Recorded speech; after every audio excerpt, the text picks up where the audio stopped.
मुख्यमंत्री हे यावेळेस सर्वे तो सर्व आहेत. निर्णय प्रकर्षानं त्याला ठळक प्रसिद्धी दिली गेली. यासाठी हा, तो काय नेमका मुद्दा? यासाठी की देवेंद्र फडणवीस यांना त्यांच्या इतर जे सहकारी पक्ष सरकारमध्ये आहेत त्यांना हे ठासून सांगायचं आहे की मी तुमचा बॉस आहे, मी तुमचा बॉस आहे आणि मी जे करीन ती पूर्व आहे या मंत्रिमंडळात. आणि मुख्यमंत्री हा नेता असतो सरकारचा. त्याच्यामुळे तुम्ही कितीही दिल्लीमध्ये जाऊन फुगड्या घातल्यात तरी मी इथे बॉस आहे, माझा निर्णय अंतिम राहील. हे त्यांनी कालच्या रिक्षा चालकांच्या संदर्भातला जो निर्णय आहे हे त्यांनी दाखवलं. इतर काही विषयातसुद्धा मुख्यमंत्री साहेबांनी अशा प्रकारचे निर्णय घेतले ते मला माहिती आहेत. मग क्लस्टर संदर्भातले असतील, अन्य काही असतील, बांधकाम व्यवसायातले असतील.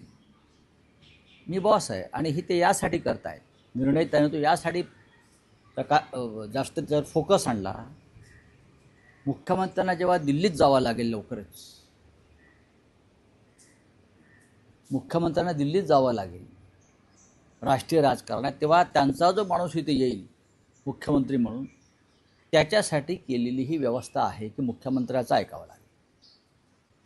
साहेब, आणखी एक विषय होता की शिवसेनेला 1.25 वर्षासाठी महापौर पद मिळणार, जो अडीच वर्षाचा नेहमी फॉर्म्युला सांगितला जातो. पण भाजपची तिथे नगरसेवकांची संख्या जास्त आहे, त्यामुळे मुंबईचं महापौर पुढच्या 2.5 वर्षानंतर मिंदे गट जे आहे, शिवसेनेला मिळेल. मिंदे गटाचा जो इतिहास आहे, मुख्यमंत्र्यांनी असं सांगितलं. मिंदे गटाचा जो इतिहास आहे तो सत्ता विकत घेण्यासंदर्भात ते बदनाम आहे. आता 1.25 वर्षाचं महापौरपद विकत घेण्यासाठी त्यांनी 1,200 कोटी मोजलेत दिल्लीला की 1,000 कोटी मोजलेत, त्याची माहिती मी घेतोय.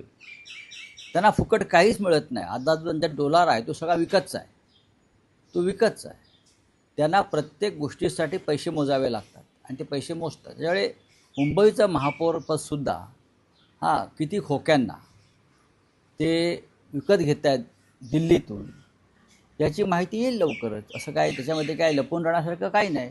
भारतीय जनता पक्षामध्ये महाराष्ट्रप्रेमी खूप लोक आहेत जे अशा प्रकारची माहिती जनतेसमोर यावी यासाठी जास्त प्रयत्न करत असतात. साहेब, एक तुम्ही जयंत पाटलांचं भाषण ट्विट केलं आहे आणि जे भाषण सध्या हल्ली चर्चेचाही विषय आहे.